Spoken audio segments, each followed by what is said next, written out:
Hey guys, welcome back to another episode of LineMentality by Line Pro. This is the show where we talk to lineman people about lineman things. Today we have an awesome guest for you guys, JC Brignone, the former Mississippi State center, the former Chicago Bear, same time I was there, and current financial planner and advisor. And we're going to talk about a lot of different things. How you doing today, JC? Man, I'm doing awesome, man. I appreciate you having me on today.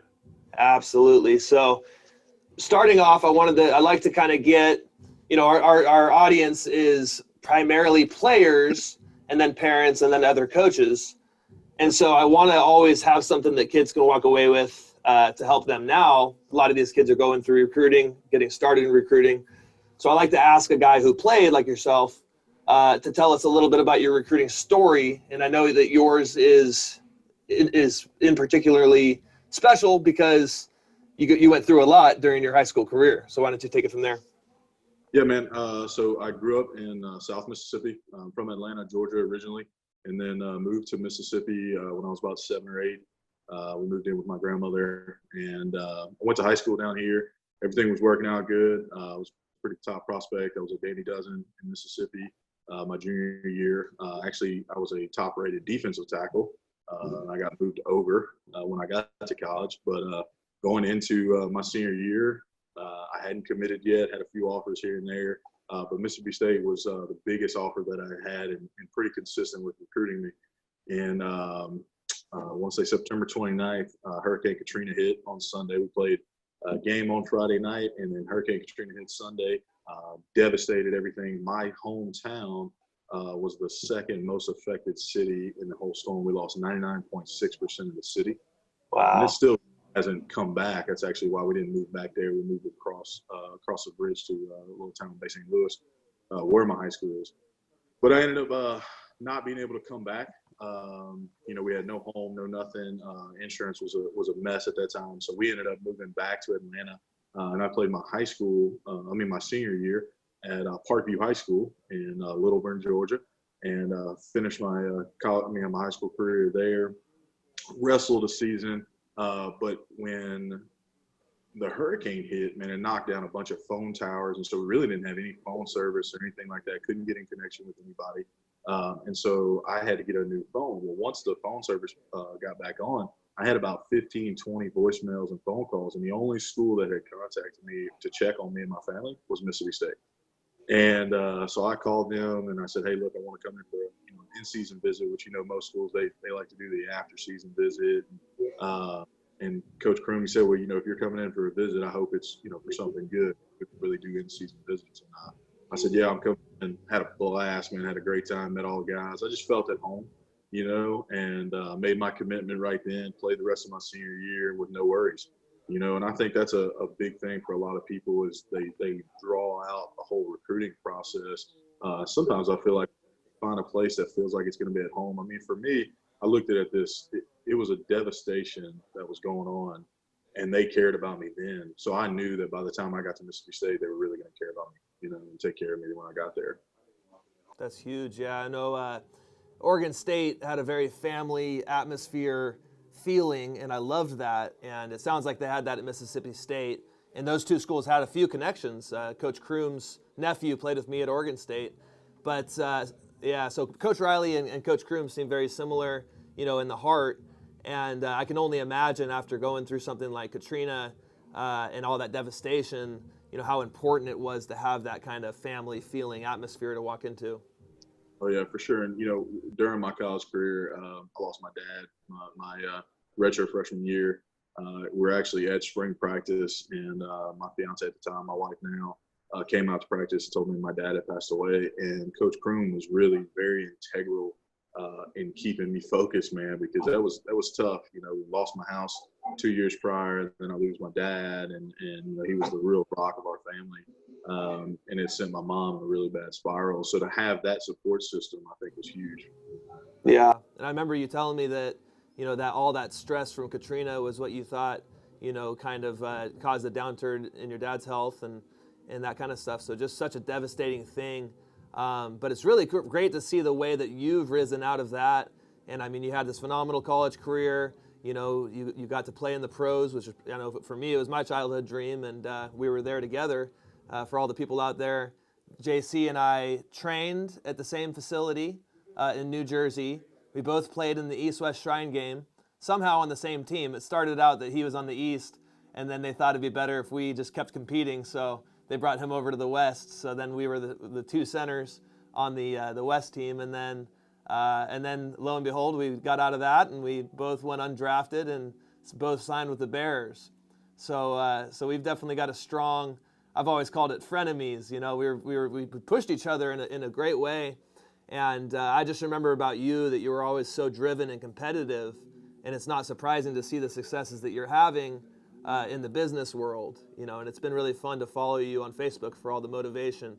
All the people out there should jump on Instagram and Facebook. We'll put some links, but some really great motivation coming off of JC on the social media stuff. So when it comes to that recruiting, talk about what happened.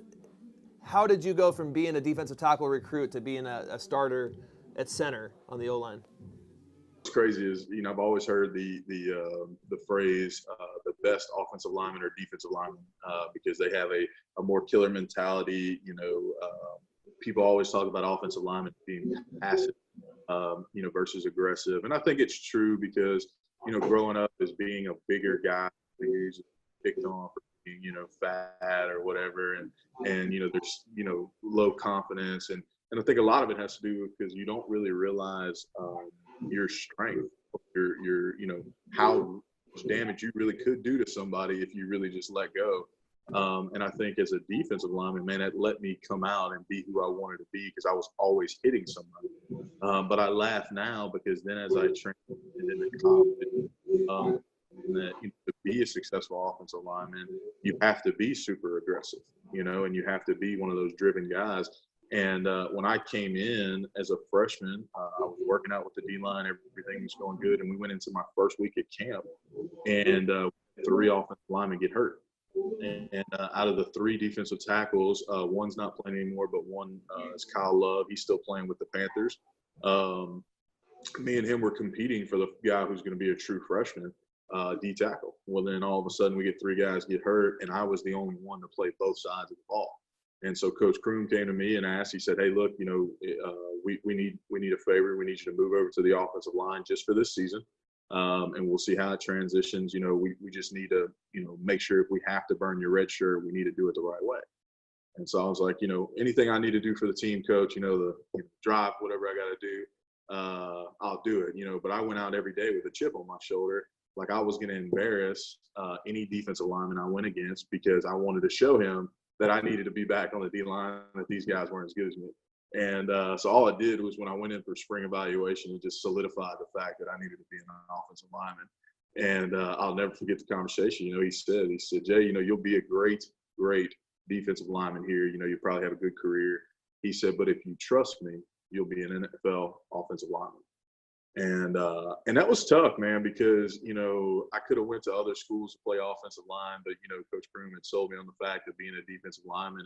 And so for a split second, you know, I remember calling my dad being like, man, this is not what I came here for. I want to transfer, you know, and you know, you said a lot. I appreciate all the compliments you said about me, but, you know, I attribute all that to my dad. You know, my dad came here from the United States, from Uruguay, South America, didn't speak a word of English and built an entire business. And so he's the reason that I learned that kind of stuff. And he told me, he said, Jay, you made a commitment and you're going to stay where you are and you're going to do your job.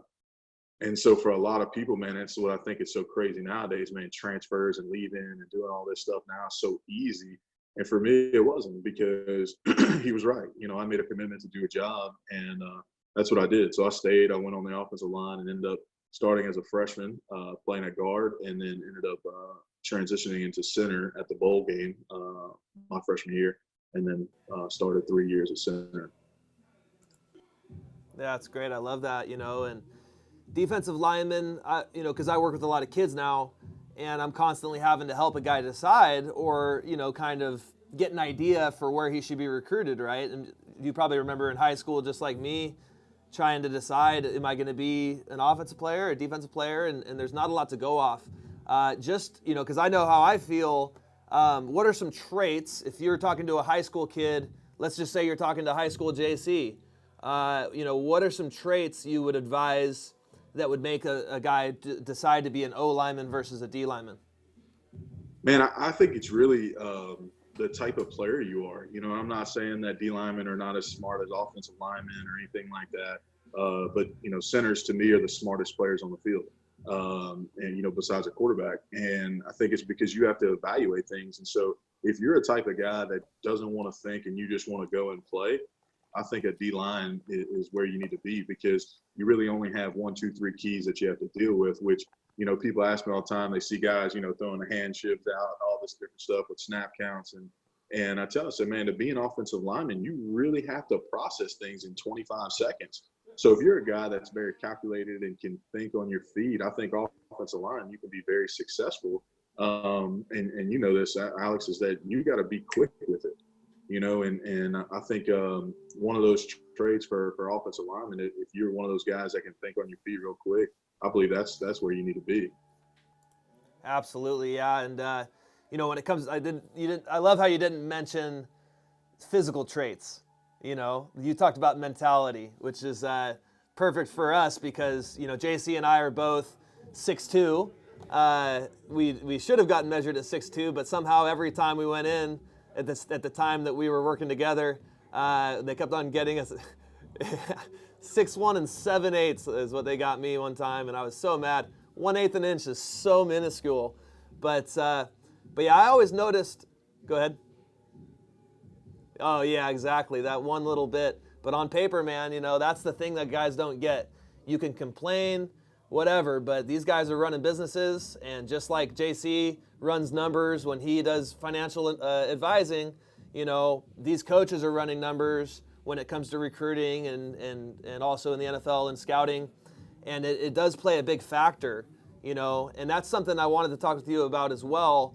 You know, did you feel that being undersized or short, that there was ever an advantage, or you were always having to overcome that? And how did you overcome that? You know, Art Williams, he's actually the founder of our company. He said there's no test that can measure the size of a man's heart. And so I always start with that, because I think that's what's different with players of our generation. You know, guys now, man, it's crazy the size that these guys are coming out with. You know, I was on the phone yesterday with Gabe Jackson. He just got listed, you know, the #1 guard in the AFC and for the Raiders. And it's like, you know, you look at him, he's 6'4.5", 6'5", you know, 350 pounds. You know, I laugh because I always called him the creative player. You remember on NCAA when you used to be able to create a player? It's like I always used to make myself 6'4", 6'5", just to be able to look like, if I could have created this is what I would have looked like, you know. But I think it, you know, I had a wrestling background. So leverage was very, very much a key for me, was being able to change levels, being able to explode out of my hips. I squatted over 800 pounds. I could clean over 450 pounds. So, you know, strength was a big key for me of being a smaller guy. But I think where guys, you know, mistake strength with speed and quickness, man, because we play in a phone booth, you know, inside guard and center, you play in a phone booth. And, you know, with wrestling, man, I used to jump rope a lot. And, you know, my 5'10", was a 4'4" at Pro Day, you know, so your side to side agility is huge. And I think that's what being a smaller guy, you have to do two things. You've got to be magical with technique. Magical. I mean, like where guys, like all your focus is on technique, to where, you know, you're just that much better than a guy who's got that much talent. You got to think, I played in college against Fletcher Cox, probably the #1 defensive lineman in the NFL right now, you know, and he's like 80 feet long, you know, so I had to learn how to be able to get him to my game, not play his game. So I learned how to jump the snap. I mean, when you're the center, you're the one that's known how to, you know, when to snap it, to be able to get my hands on him. But I was so focused on technique of being able to get inside guys. And I think today that's what's a big hit or miss between high school players, is they're 100 miles an hour, but don't do it with good technique. You know, I always say, because I'm out here working with guys on technique, you know, and that's all we do is it's technique, it's strategy, it's mindset, and these are things that you have to have at 6'2", that in our experience, guys, I mean, we will tell you, because we were both in Chicago coming fresh off of, you know, hard college careers. A lot of 6'2" guys don't play D1 single A in big games. I mean, you played in the SEC and I played in the Pac-10. And I always had a really high regard for playing center in the SEC because you had both gigantic dudes and also very, very fast dudes. So I felt in the Pac-10 there was a wide array of size and speed and ability.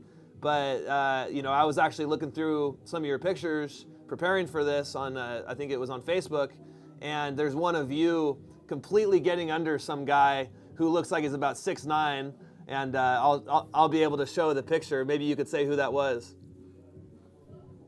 That's I want to say it's Marcel Darius. It's Alabama. Yeah, I believe so. Yeah. And, yeah. I mean, you're talking about a guy who just signed for $108 million a couple of years ago with the Bills. Yeah, exactly. So there's a difference between, like if you took the very best D tackles I played against in the Pac-10, they're certainly good, and there's Jarrell Casey, some of those type of guys who are more on like the fast and kind of the more prototype 3 technique.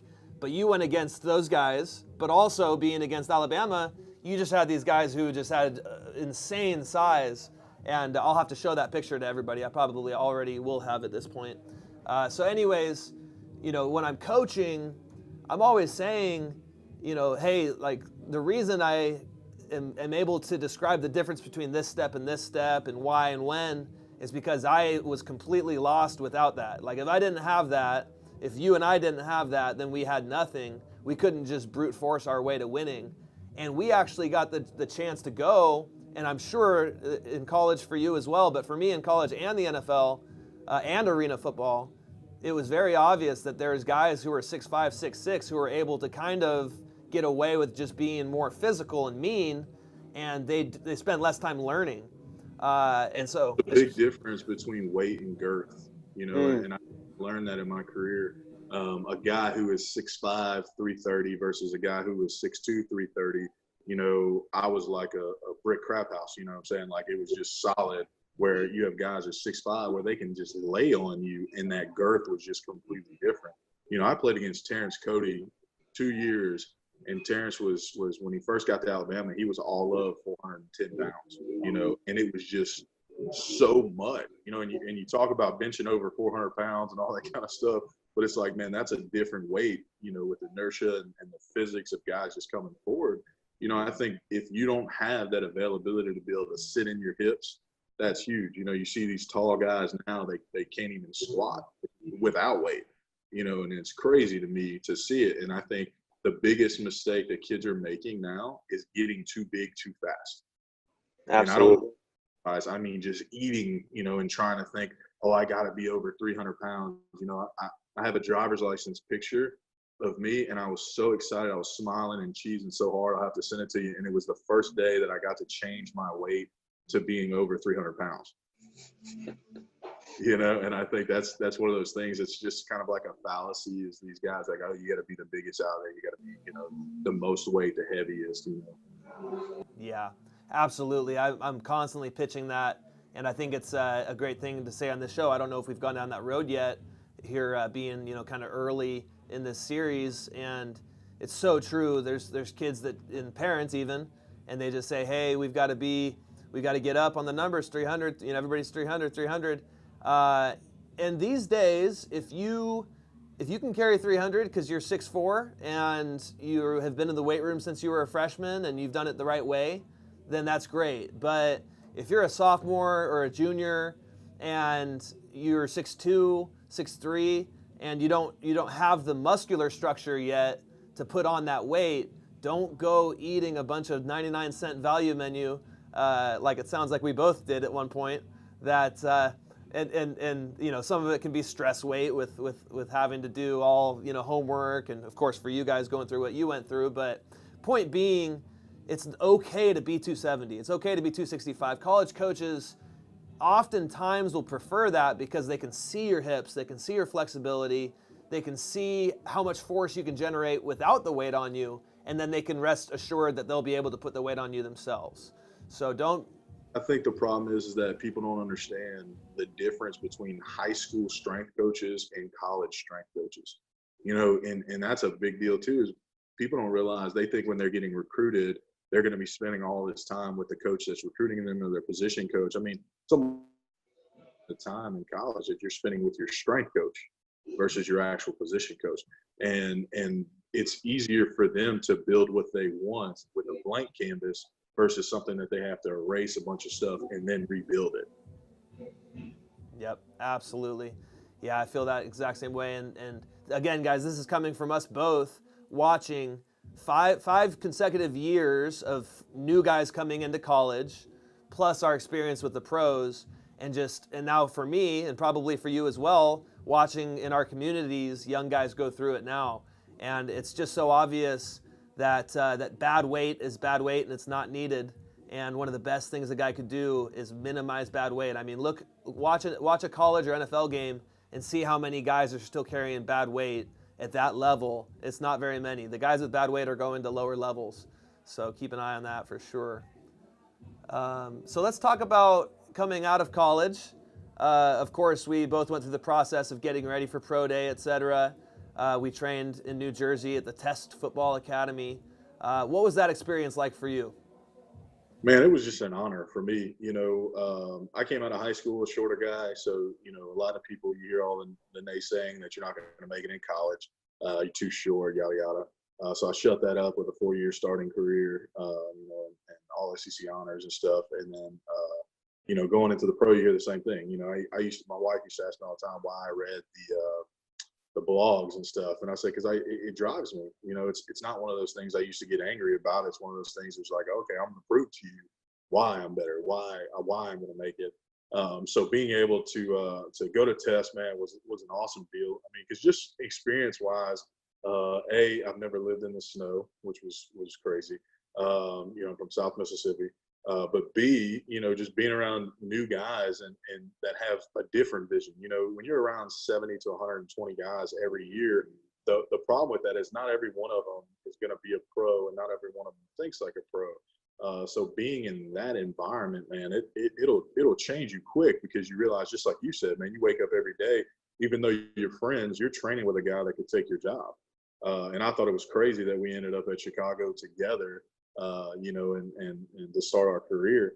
But man, that was an awesome transition to be able to go and experience that and train at a high level and see how guys learn. I mean, you got to think, just learning how to run, we got trained by Otto Bolden. I mean, the dude's a gold medal track star, and to learn how to run, and people think it's not a big difference to go from a 5'3" to a 4'9", 8. Like, you don't understand, just that right there will push you up on the board to go from a free agent spot to maybe a 7th or 6th rounder, that you're a little bit more athletic than they thought, because once you learn those deals. But obviously both of us had short stints, went in and played through the preseason. And it was just a great experience. I think one of my biggest mistakes in my career was not realizing that I belong there.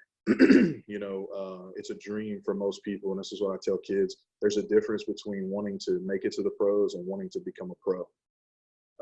Making it to the pros is what we did. We got to there, we got to the level, and I think what happens a lot of times is that people get to their goal and then they stop.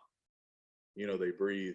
For me, man, I mean, we played with Brian Urlacher and Lance Briggs and Roberto Garza and Johan Asiata and all these guys. And for me, it was like, oh my gosh, I finally made it here. And that was my biggest mistake. I look back on now was they're no different than I was. They just been there longer, and it took me time, of being out of the league and growing up as an adult, to really realize that, because you start seeing guys that are still playing and you're like, man, I remember him. Like, how is he even playing anymore? But you realize that sometimes guys got different plans, and things work out differently.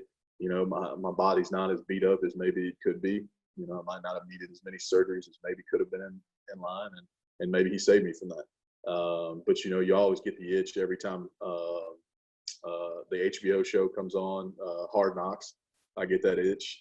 Man, I wish I would have went back, but I'm not disappointed in anything in my career, because I learned so much from it, so much from my life, just from 4 or 5 weeks, where we were there 9 weeks. Just from that stint was crazy. Absolutely, yeah. And for me, it was a ton of fun. I mean, I didn't realize just how cool it would be. I thought it was gonna be a grind, but honestly, going from college to the NFL, because we were coming off a fresh collective bargaining agreement and there was a lot more rules in place, it was actually physically easier on the body to be in pro camp, I thought, compared to college where you had 2-a-days still and these kind of things. But the time off, every 7 days there had to be a day completely off. No early outs. They couldn't have a 11 padded practices out of 16 weeks, Yep, exactly. Yeah, all that stuff. Now, talking about those guys being pros, like when you're practicing, everybody knows how to be a pro too. And when you're doing walkthroughs, it's just perfectly, all the steps, people aren't stepping all over your toes. And it's just nicely fit up. But when they're going full speed and those padded practices, it's no different. I mean, that's full football. And I think that's a big change too. You think about in college, I always tell high school kids, this is the big, are we frozen? I can still hear you, so I think you could keep going. I think the big deal from college, I tell high school kids all the time, when you're going to college, every kid who's on scholarship was the best at their high school, right? That's why they're there. But when you make it to the NFL, every guy was the best at their college. It's just a different level. You think about the SEC, everybody cheers about the SEC, and obviously I'm an SEC guy. But every year there's usually one monster D lineman. You got your Marcel Darius's, your Nick Fairley's, your Glenn Dorsey's, your Fletcher Cox's, your Josh Boyd's, Kyle Love's. Every year there's one guy. When you get to the NFL, man, there's two flowing lines of them. There's starting guys and then another 4 guys that can rotate in and then another 2 guys after that. And that was what was crazy to me, is that just like you said, I think it was way easier on the body. I remember guys would never, we never squatted over 315, never benched over 275. It was all endurance and keeping your body up and more flexibility and yoga style workouts and stuff like that. But when the chin strap got snapped, it was a different level, man. The speed, the strength, the power, it was different. And I played in the SEC, which everybody talks about as, the monster conference. Man, but the pros is the pros are the pros for a reason, and it's a huge transition, but being able to see yourself in a position, you just got to realize when you got on. Yeah, absolutely. I mean, that's to that point. I remember that one of those Pac-10 players, the big D lineman, was actually an Oregon State guy, and he was there in Chicago, a 2nd-round draft pick. And he was good. And I remember before we ever strapped it up, we were doing workouts with the older guys. And, I was chatting with one of the 2nd or 3rd year guys, and I was saying how I'm excited to see what happens with this guy, Paella, because he was just so dominant in the Pac-10. I mean, he came from, I believe it was American Samoa, might be wrong. Yeah. We'll have to look that up and clarify. But anyways, he's powerful as all get out, fast off the ball, but he's not the biggest guy. So 225? Yeah, he set the record at the time with 49 reps, I think it was, yeah. And very impressive strength and speed, and hadn't been playing football for that long. But the point being is I thought he was going to come out and just dominate in the NFL. I really did. He was that good. And the first time I saw, before we went full speed, we did one-on-ones, and someone just quick set him and locked him straight up. And I said, oh my gosh, these guys are so real, And but he adjusted, and in time we adjusted, and you kind of quickly catch up to that speed. But it was just kind of disheartening to be like, dang, these guys are that good, and so well trained with their hands and feet. What's crazy is that was me, and I got yelled at. I got yelled at by Mike Tice during one-on-ones, and because I knew his strength and power, and I did it. I quick set him, and I thought I was like, oh man, I got my job done. And man, Tice just went off on me and was talking about, we're not here to see you quick set, we're here to see you pass set. And it was so crazy. Really? They want to see, how you deal with guys, long arms and all that stuff. And all I was thinking in my head is like, this is a defensive drill, man. I'm trying to win. Heck yeah. To get my job done, But I thought that was true too, is that, those guys, man, that you see that have just these attributes. I mean, I remember it was a guy, last name Henry, during practice, he would never, just never really impress me. And then the first game I watched him, man, he had like 2 sacks. I was just like, whoa, like this is a different, people say there's no such thing as gamers. Well, you ain't never played pro, because there are guys that can just turn it on. Look at Julius Peppers. I mean, he did things in camp that I'll never forget. Johan Asiata, Julius Peppers was walking off the field, and he was limping. And he's like, man, bro, he was a big Samoan guy too. He said, man, bro, it's always good to see Pep limp. I was like, why? He said, man, because at least we know he's human. Like that's crazy to think that you're a pro player, but you respect a guy like that. Yeah, I remember it was almost mystical watching him walk around Julius Peppers. Just such a giant, and all I could think about was probably how much money he's making, like every breath he takes. Yeah. Insane, $1 million a week contract the year we signed. That's the other thing too, is a lot of guys, a lot of kids out there, a lot of parents watching probably don't realize just the vast disparity between the highest paid NFL guys and the lowest paid, and then really, camp guys. There's a big, very, very big difference out there. I mean, there's a lot of guys that showed up to camp and didn't get a signing bonus or got a low signing bonus and all. I mean, I got, I think, like $19,000 after taxes and everything, which for me was like, man, I'm from South Mississippi. That was the best thing since sliced bread.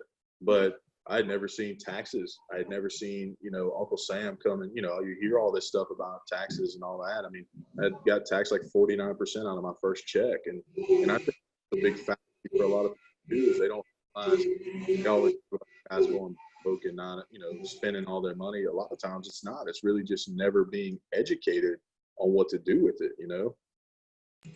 Yeah, and on that front, I wanted to bring that up because, you've gotten into financial advising, and I think you said you're a regional manager, regional vice president, and you've started this business and really got this thing humming.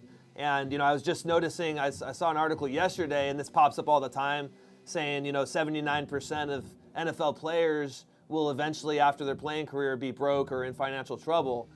So I would love for you to, kind of share your philosophy and your thoughts on just being, developing yourself as a human into a financially responsible person for the kids watching. So it's kind of crazy.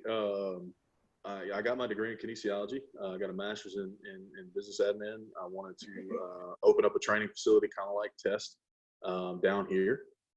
And I thought I was going to play, 15, 20 years in the league and be able to have the cash to start a place like that. Obviously, you starting Line Pro, you realize that, what you started with versus what it ended up costing you. If you would have just jumped in at the beginning, most people fail financially.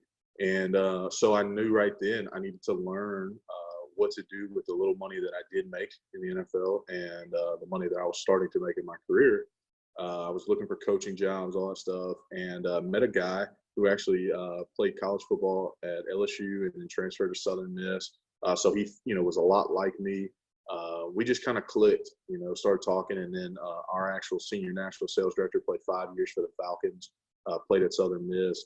And, man, when I met him, it was over with for me. I just met a guy that I was like, man, I want to be like this guy. I found a mentor. And I think that's my first tip for any kid is that you got to find a good mentor. Find somebody that will push you, not be a fan of them, but somebody like you would change your life with them for. Because if you're going to take advice from anybody, you want to make sure that you take advice from somebody that you would flip-flop your life with. Because that's huge. You want to make sure they're giving you the right, direction. And so I met with Sean, and we sat and talked. He was actually a defensive lineman, so I knew if he could be successful, I would have been just that much more successful. I mess with him all the time about being a D lineman. But we sat down, man, and we just started talking about simple concepts of understanding money. Getting out of debt, which is something huge for a lot of people. Being able to save money. I make the comment all the time. Do you think if all 4 tires went flat on the car, do you think you'd have the cash to be able to buy them? Because the biggest mistake that a lot of people are making today are loans and credit cards, and putting yourself in a position. And I know there's some guys that are on here that are probably 17 to 20 years old, but realize that 24, 25 years old comes like that. And so getting this education now is huge. And so I sat down with the man, and he went through the whole premise and presentation. And I was like, man, this is good. I'd like to learn more. And he said, well, man, what are you doing now? And he knew I just got cut. He was 4 years older than me. So I was a senior. I was a freshman when he was a senior. And I said, man, I'm actually working at a scrapyard. I was working for an alumni. I went from making, $10,000 a week to making $275 a week, working at a scrapyard. But I was still training and trying to go back to the league, And he said, well, man, why don't you get licensed with me, man? I'll kind of bring you in as an intern and see if you'd be interested. And man, it changed my life because I started realizing everything that had happened in my life. My dad passed away, and we lost everything within 6 months because we had no insurance, we had no retirement savings, no cash in pocket. In reality, my dad was, an average American, and most companies don't sit down with average Americans. It's sad. It's just sad what we have to deal with today, but that's where I wanted to build my business. Was like, man, I'm going to teach people not to make the same mistakes that my parents made. And we've been successful with it because we don't treat people any different, whether you're, investing $25 a month or invest $1 million with it. It's my goal is to be able to make sure that, if something ever happened to you or your family, you'd be taken care of financially.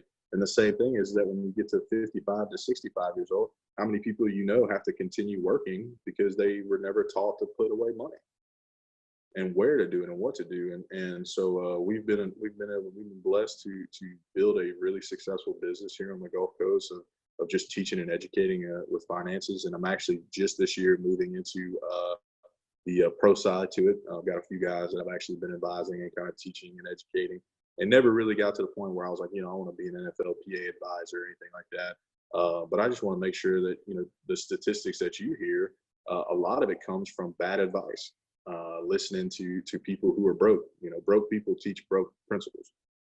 And, if you're going to be successful, you got to find, 4 or 5 successful people that you can learn from, and they'll teach you things, like finding a good CPA or having somebody that deals with accounting or finding a good advisor. If you sit down with a financial advisor and they don't tell you that they're going to educate you or teach you what they're going to do with your money, you don't have a good advisor. You want somebody that's not just going to take your money. I sat down with a guy and he told me, he said, your job's to play football, right? And I said, yeah. And he said, well, my job's to advise money. Why don't we just do our jobs? And that's comical because I'm not no dumb jock. My goal was to learn what you're doing with my money because in turn, I didn't want to be a statistic. Yeah, man, that's really well put. So if I was, let's just say I was an 18-year-old kid and maybe I'm heading off to college or maybe I'm going to start my career, and you talk about, education, financial education. I remember I had no idea what that would have meant. I even talked to some financial advisors as I was approaching the NFL, and they tried to explain it to me some. They talked about financial products and tried to make some comparisons to other things. But how would you simply break it down? If someone gives a financial advisor money and they're talking about retirement, where does that go and how does it work in really general terms? So, man, there's a lot of different things that you can do today, and that's what's really cool about the financial world. Money is really simple. You just got to find something that works and kind of deal with it. There's a lot of financial gurus out there that are teaching things, guys like Dave Ramsey, Susie Orman. They have really good principles. You can find a lot of videos on dealing with simple numbers. If you want to learn something, you need to learn the rule of 72. All right. The rule of 72 is really simple. You take the number 72 and whatever interest rate you're getting, you divide that number into 72. And what that gives you is the amount of years it will take for your money to double. And see, compounding interest can work for you or it can work against you. And what I mean by that is that if you take $10,000 and you get a 6% rate of return on that money, 6 into 72 is 12. That means that every 12 years, your money will double. Well, over 48 years, 10,000 turns into 80,000 or 160,000. That's not a bad little deal, right? But most people 48 years from now would not be able to retire off of $160,000. They got to have something more than that. But the biggest mistake people don't realize is that if they go get a $10,000 max out credit card at 25% interest, and 25 divided into 72 is about 2.5. That means that if you don't pay that credit card off every 2.5 years, that interest is going to double. So 10,000 turns into 20, into 40. And so that's where people don't realize how fast they can get into credit card debt. And so that's the number one principle. If you want to learn something, look it up. It's called the Rule of 72. Albert Einstein is the one that came up with it, so I can't take any credit for that. But it's a real simple concept that helps you. And the second step to that is, that means that if you want to save for retirement, there's a difference between saving and investing. Putting your money into, a savings account and hopefully being able to build a retirement. The average savings account gets about 0.24%. So that means it would take you about 720 years to be able to make $1 turn into $2. So obviously we can't do that. So you've got to find some simple investments. One of the easiest and best concepts to deal with is dollar cost averaging, which is basically taking money every month and investing into it. Guys need to look into Roth IRAs. If you make less than $133,000 a year, which most people do, average income in the state of Mississippi is $37,000. We're just killing it over here. But you take money and dollar cost average to a Roth IRA, man, everything that you put in is after taxed already. So after 59.5, anything it grows to is 100% tax free. So man, you find a really good growth mutual fund, you put up $100 a month in for 30 years, and that's $36,000 that you invested. But how many people spend $25 a week on crap? So you take $100 a month, you invest for 30 years, you get a 9% rate of return. Man, that's over $200,000 in tax-free cash. Wow. And then you take it for these guys that have an opportunity to play at the next level, man, and you invest those simple ways. I mean, guys don't realize, man, you can turn, a 1-year career into the rest of your life never having to work again. But guys make the mistake of living like they make $1 million versus living on what they need. Absolutely. And you see that a lot. And, in my heart, if even one kid watching this could gain, even just a little bit, like right there, the rule of 72, and, go out and learn what compound interest is. I mean, that in simple terms, right, and correct me if I'm wrong, but in simple terms, compound interest just means that if you're getting a certain percent every year, at the end of this year, the gains that I had, so let's say your example, 10,000 and 6%, so is that $60 or $600 a year? Right, so you add that on to the 10,000, and then now we're getting 6% on the new total, and so every year that goes up. So I think that's a huge thing for a kid to understand, because not only is it going to make you think long-term financially, but it'll make you think long-term on everything, right? You got to think compounding interest is not just in money. To bring it back to the football world is that if you have a 315-pound bench press as a senior in high school, that's not bad. You're doing pretty well. But if you can power clean another 250 or 300 pounds on top of that, well, then your bench increases. So things are compounding growth in your body. That's why you don't just do bench press, or you don't just do curls, or you don't just do squat. Everything compounds to make something better. And that's the same thing with money. People make the biggest mistake because there's only 2 ways to make money. A is to put more money at it, and people say, I don't have any more juice in the lemon to squeeze. Or B is to find a better interest rate. And that's the education that you have to find. And man, it's crazy. You can even ask Siri what are some of the best investments out there, and she can tell you, growth mutual funds, things like that, and can give you a list on them. So just a little bit of education, man, a little bit of tip, and finding a good advisor. But just like I said, the question you ask is, man, are you going to teach me what you're going to do with my money? Yeah, absolutely. And I think there's a lot of people out there, especially in today's world of apps and, kind of doing things the easy way, who might think, hey, why do I need an advisor? I can go learn a couple things and pick a couple, things and rock with that. And I'll tell you guys from experience, because I'm one of those type of people who tries to do things myself at first. One of the great things I've learned in life is find somebody who knows their stuff and hire them, because that's the key. You can get somewhere doing everything yourself, but if you look around at the top dogs who build businesses, they put people to work and they allow experts to do the things that require expert work. Well, don't make a mistake. You got to spend money to make money. Yep, absolutely, for sure. So also another thing I wanted to kind of talk about, probably one of the biggest differences between you and I, as far as coming out of college towards the pros. I mean, you were already a married man, and you had one kid, and you mentioned that already. But I was always, so impressed by that because none of my close friends had been married in college, and it's just such a different thing to do. And I think a lot of it comes from, I mean, you've always been very mature, and I think that was forced by going through Katrina and losing so much, and having to kind of restart and rebuild. And also, I know that you had a great father who rose you a certain way and showed you how to be, and then unfortunately left early, and you really picked up those reins. But what does it feel like? What does it mean to get married young, to get married at all? You guys have such an awesome family and such an awesome connection, and it's so visible. And I got to see it there at a young age when it kind of baffled me as far as how that's even possible. So what does it mean that, what does marriage mean to you? What does being a father and having a family mean to you for these young kids?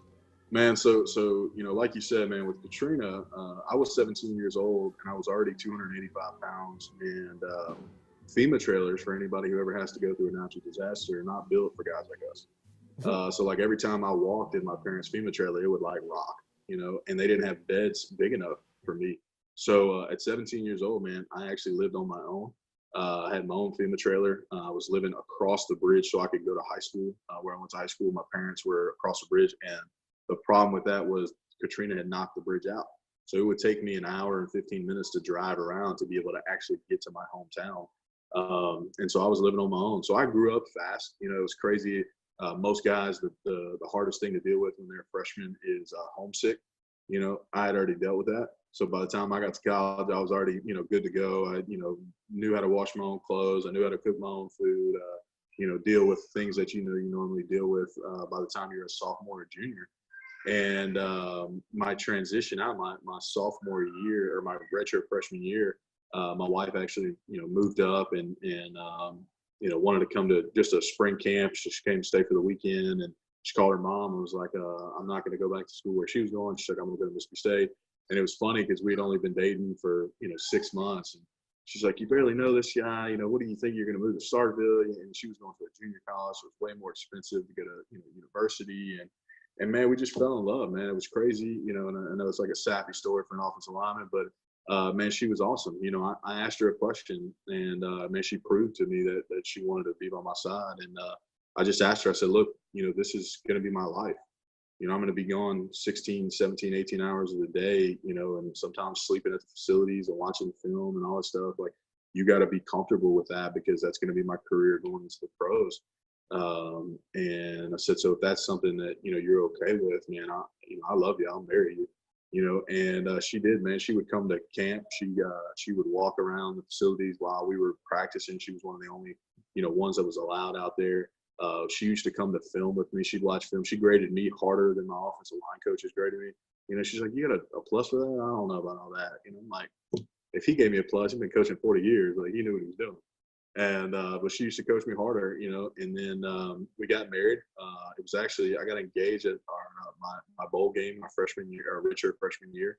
And then my dad passed 2 months later. And then 3 months after that, it was kind of cool how the married system works with college football. They basically paid for my wife to go to school through grants and all that stuff. And so we got married a year earlier than we were actually going to, which kind of made me nervous. I was like, man, we just got engaged. Now we're going to get married 5 months later. But we got married May 9th, 2008. And man, it's been an amazing ride since. She's been there for me through the NFL, through being cut, through, losing everything. 2014, my mom also passed away. So it was some tough things that I've gone through in my life, man. But because she's been by my side, everything that we've done to get, success wise, even if it's, in my business, she's been a part of it, and she's always pushed me and never gave me a chance to think less, than what I'm supposed to think. And I'm a dreamer, man. I'm a cloud guy. My head is always in the clouds, kind of like you, Alex. I'm always thinking of the next best thing of, man, what if I could do this? What if I could invest this? And she's the type, she's more grounded.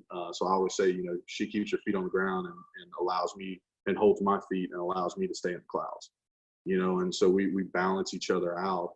But I was blessed, man. My going into my senior year, I had a daughter, which changed my life, dramatically because, being a daddy, but also trying to work every day to be a representation of what, one day she'll want to marry.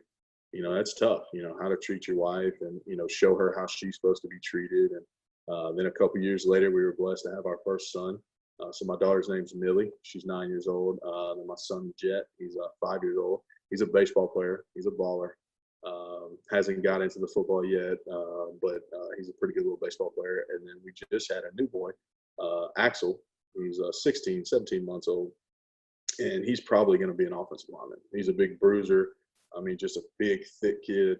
But I've been blessed, man. And it's cool. A lot of people, there was, it's crazy. Like I said, I used to read the forums, man. And there was actually a forum started about me being dumb for getting married at a young age and not knowing what I was doing. And I laughed because I'm like, man, you don't know me. I'm not you. So, maybe you were dumb or you would have been dumb for getting married at 20, but I'm different. And I think that's what separated my wife and I was we didn't care what anybody said. We just cared about what our goals were, what our dreams were. We're not afraid to pray out loud together and tell each other what's on our hearts.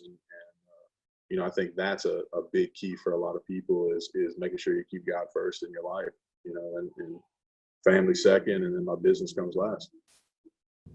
Wow. Yeah, I mean, there's tons of great nuggets of advice in there, for any kid out there, because every situation is different, and I think that's what people got to realize, whether you are currently a player, currently a coach, currently a parent listening to this, or somebody who might get onto college football forums to, talk about discussions about the kids' personal lives. And it happens, it really does. But I mean, just it's such a powerful thing to have a strong woman behind you. And it's something that took me a lot longer to learn. And it's just every situation is different. There are kids out there who don't know what they're doing, and for whatever reason, rush into something, make a decision based on a relationship, where they're going to go to school, that kind of stuff. But it's not to say that it can't be real.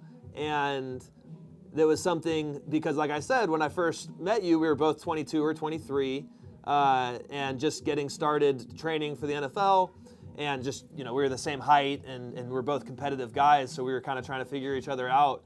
But that was like the X factor that I saw when I think the first time we talked at length, you talked about your wife and your child.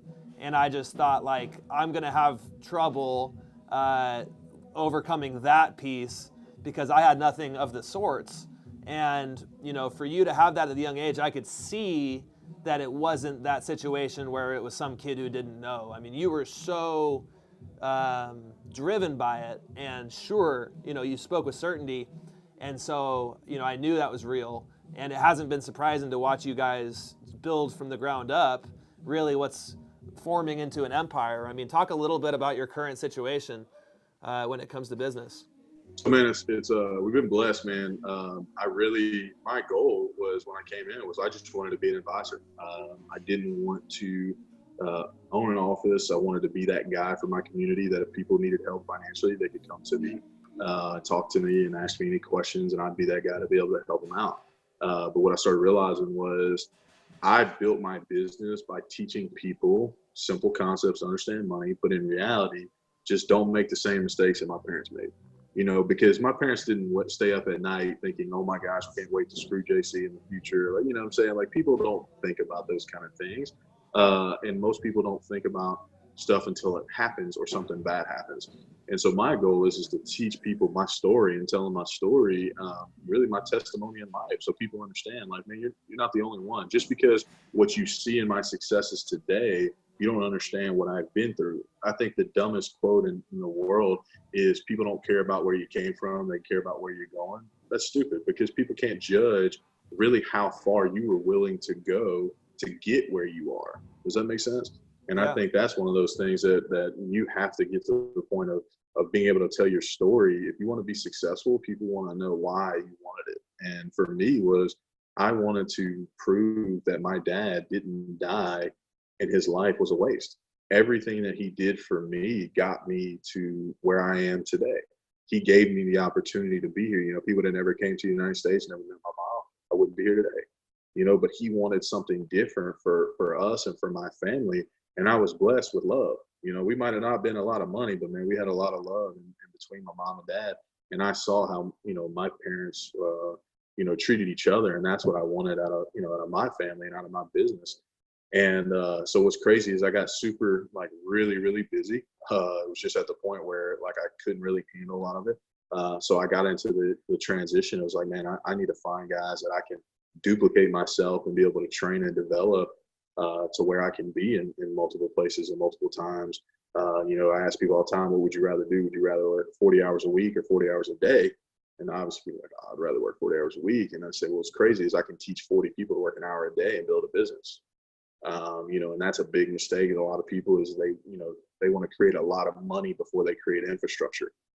You know, and money doesn't come before you actually build it. You know, you have to build what you want and see it. And so we've been blessed, man. I'm kind of like you. I'm tapping into this social media game, which is a monster. I feel like I'm kind of on the back end of it, but I'm definitely rising fast. I've got some young kids in my office that I'm training that help me out with some hashtags and things that kind of, you know, allow you to grow where you're seeing and how people follow you and all those kind of things. And it's cool, man, because it's a difference is that I've always been not embarrassed to tell my story, but one of those things is like, I don't want people thinking I'm trying to get over on them by telling my story. It's more on the education side. And I think that's a hard deal to find that happy medium with, you know, the social media and videos and all that kind of stuff. But what I started learning and realizing, you know, I have a mentor, and I told him, he said, why haven't you gone after any of your guys, your teammates? And I said, man, because those are my brothers. You know, I never want them to think that I'm going after them for their money. And he said, but what if they get screwed by somebody who was going after them for their money? And it was crazy because it was just like an epiphany. It was like, man, you're right. It's like, man, what if I'm the reason because I never said anything to them that they didn't become successful or they didn't, you know, save the money they needed to, or you know, they're 4 years in the road and they blow a knee and now they're out.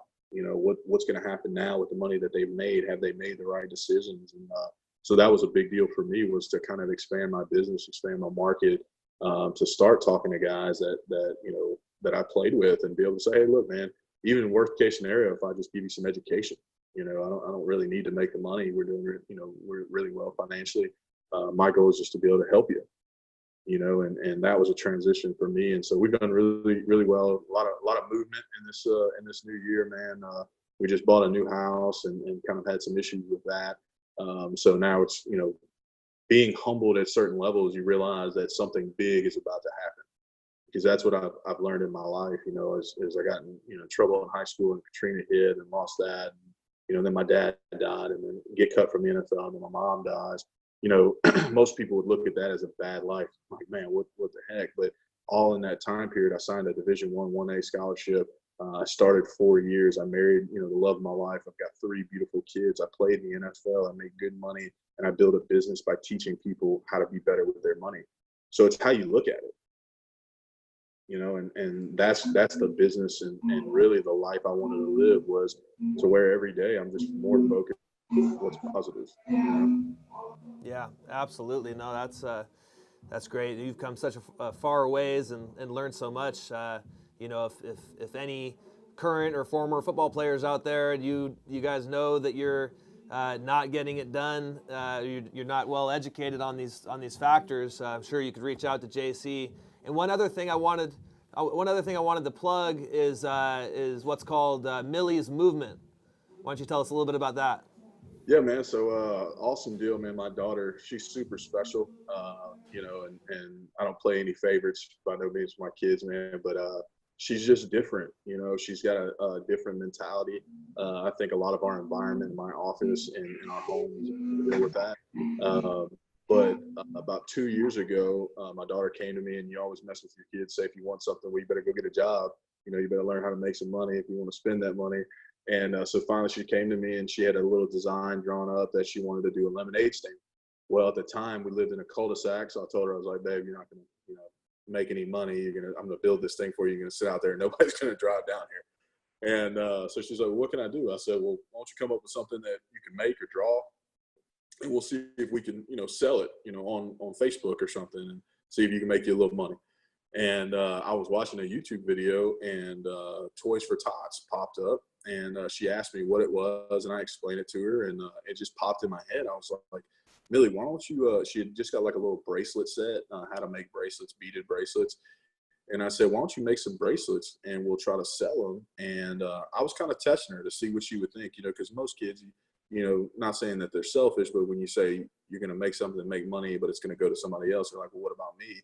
But I asked her, I was like, well, what if we do all the proceeds that we make? I'll match you up to $500, and we donate everything to Toys for Tots, and you can buy toys for kids for Christmas.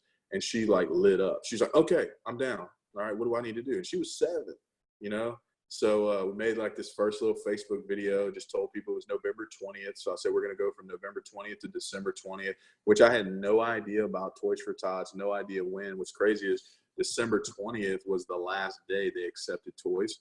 So it was just a godsend situation.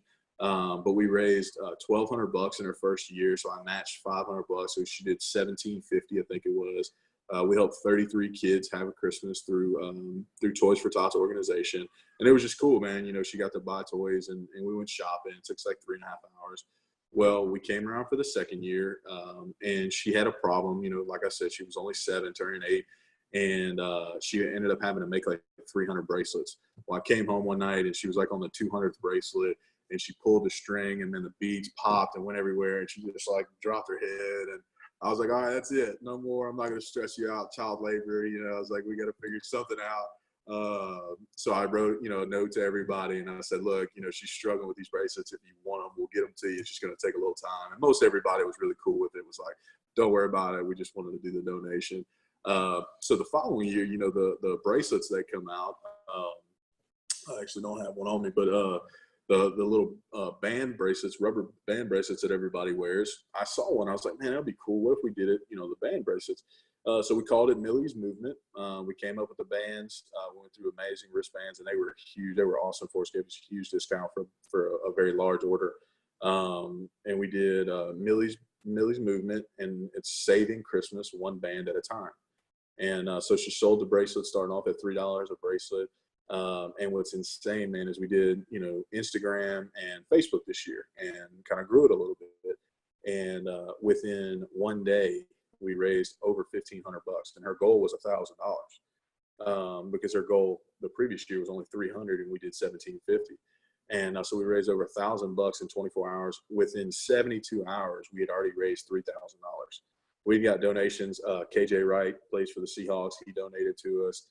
Gabe Jackson donated to us. All these guys, donated pros. And then we had guys, people from Hawaii that knew my daughter's, grandmother, and just saw it on social media and sent money.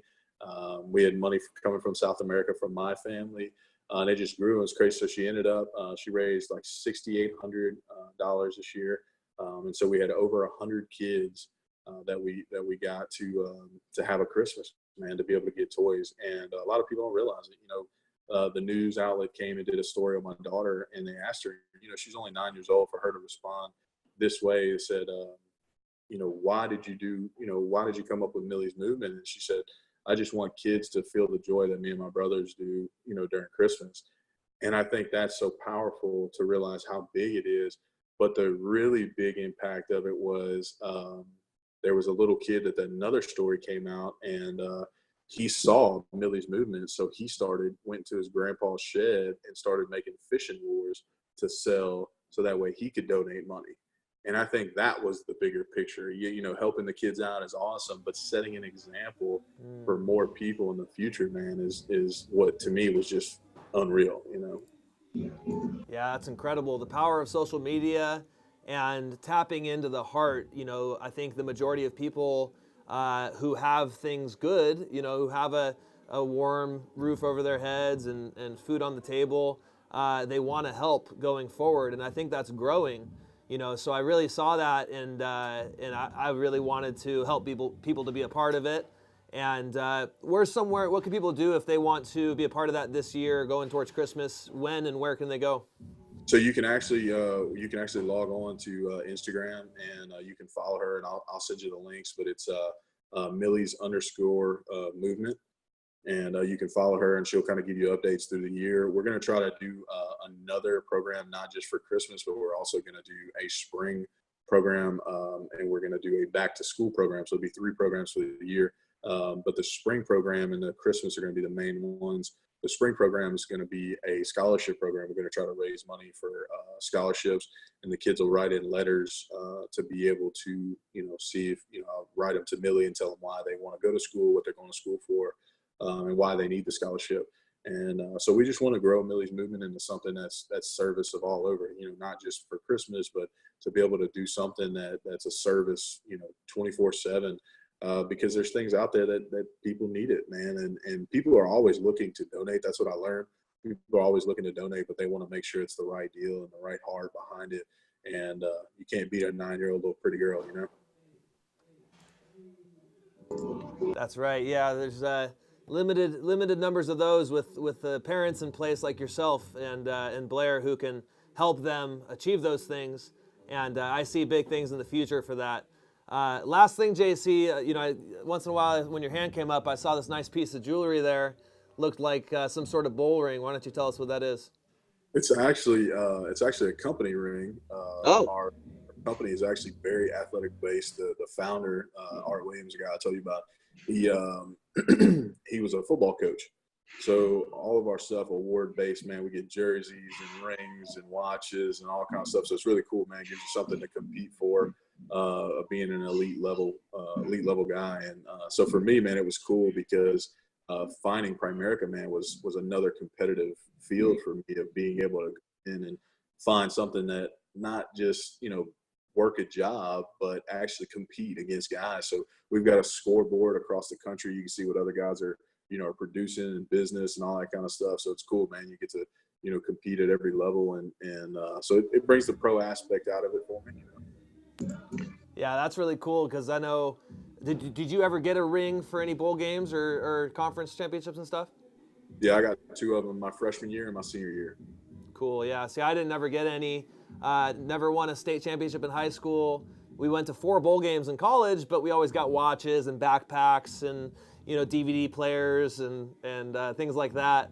But we never got bowl rings, and we always kind of wish that we had. I think at one point we had the chance to opt, to get the Sun Bowl ring or something. But I'm glad we didn't because I wouldn't be wearing around, a third place bowl ring. I always wanted to.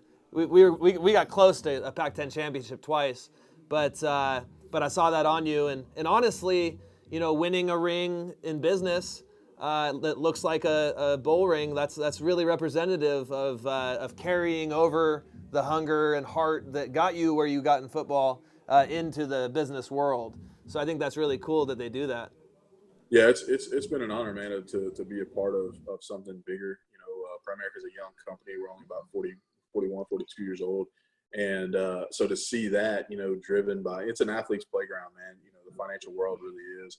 A lot of guys that you see at advisors and really sales, anything, athletes are usually your top tier guys just because we're used to people telling us we can't do something.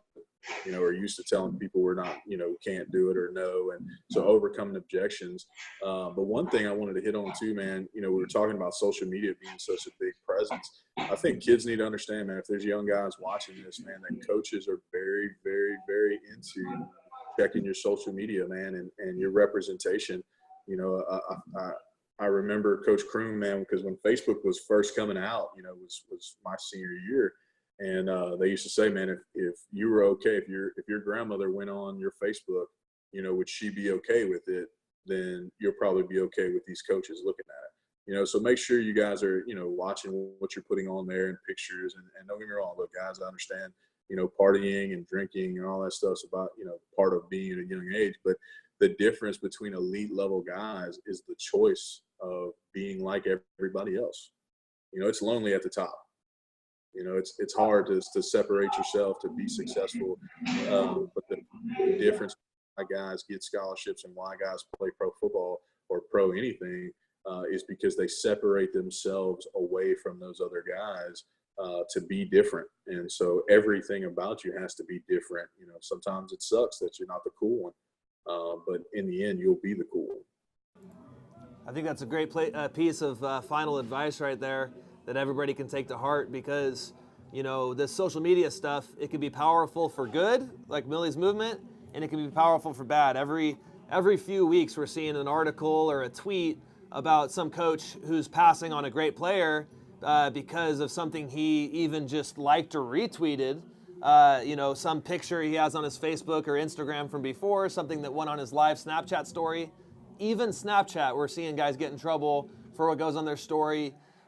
You know, and even little things like his cousin retweeted this thing at him and he liked it, and we don't think we want to be a part of that. So that's a huge piece of advice that everybody can take in whatever field you're in, but especially these young football players. And if you think social media is powerful today and you think that it's important to take care of today, it's just going to get more crazy and more important in the next 5 to 10 years.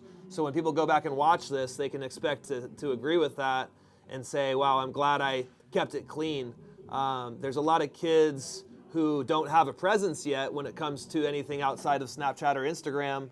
And I'm telling guys to get on Twitter, you know, put a football picture, post your huddle video to the top, and start building a football presence that's not you know, your personal high school buddies group chat. You know, get something that's specifically to market yourself as a football player.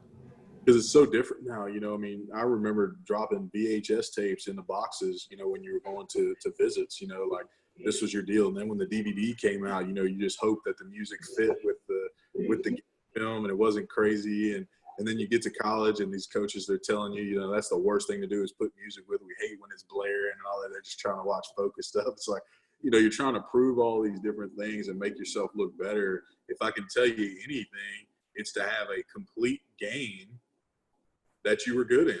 Highlight film, anybody can make a highlight film. That's why I think it's crazy about, you know, today with huddle and all that stuff is you can't hide it anymore. You know, the highlight films of our day are non-existent. You know, you're going to have guys that really need to set the tone because people don't care what you can do in 13 plays out of 13 games. They care what you do in 75 plays of one game.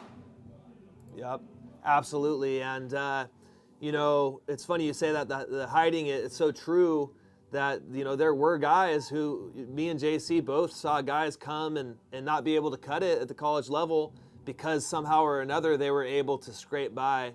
And the recruiting playing field has gotten so much more even and competitive.